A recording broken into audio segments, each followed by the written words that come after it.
Breaking news చూస్తున్నాం. Party ఫిరాయించిన 6 ఎమ్మెల్యేలకు Telangana assembly speaker గడ్డం ప్రసాద్ నోటీసులు జారీ చేశారు. ఇక ఎమ్మెల్యేలపైన ఫిర్యాదు చేసిన బీఆర్ఎస్ నేతలకు కూడా స్పీకర్ నోటీసులు ఇచ్చారు.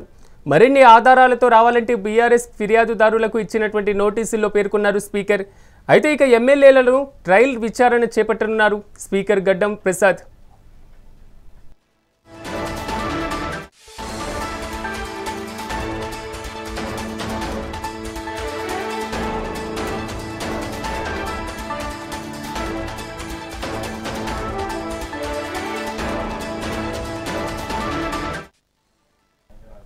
ఇక పార్టీ ఫిరాయించినటువంటి 6 ఎమ్మెల్యేలకు తెలంగాణ స్పీకర్ గడ్డం ప్రసాద్ నోటీసులు జారీ చేశారు.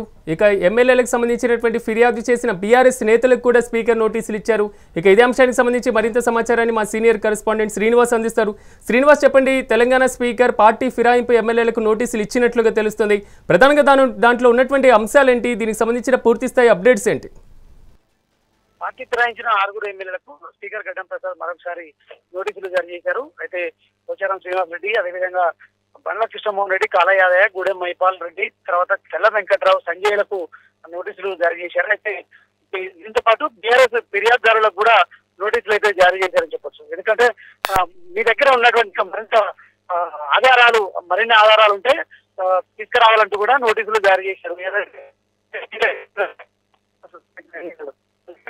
ఇంతకుముందే దీనికి సంబంధించి ఈ స్పీకర్ కార్యాలయం నుంచి కార్యదర్శులకు నోటీసులు జారీ చేసిన నేపథ్యంలో కూడా మరి స్పీకర్ దీనికి విచారణ అంటే ఫిరాయింపుల అంశంపై కూడా వేగవంతం చేయాలని చూస్తున్నారు. అందుకే ఈ క్రమంలో కూడా మరొకసారి నోటీసులు అయితే జారీ చేశారు. అయితే మరిన్ని తీసుకురామని చెప్పిన పరిస్థితి ఉంది. అయితే ఈ విషయంలో ఇప్పటికే అంటే స్పీకర్ ఒక ట్రయల్ మొదలు పెట్టారని చెప్పాలి. విచారణకు సంబంధించి ఏదైతే ఖైరతాబాద్ ఎమ్మెల్యే దానం నాగేందర్తో పాటు కడియం సీఆర్ అయితే ఇంతవరకు విచారణకు హాజరు కాలేదు.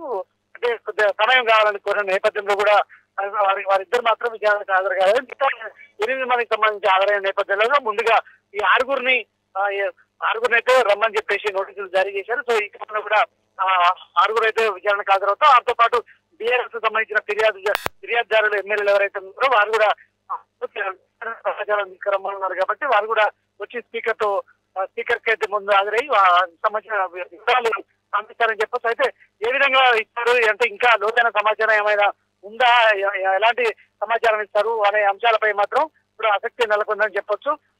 ఎందుకంటే ఇది సుప్రీంకోర్టు అంశం కాబట్టి సుప్రీంకోర్టు గైడ్ లైన్స్ ప్రకారమే స్పీకర్ దీనికి సంబంధించిన విచారణ మొదలు పెట్టారు.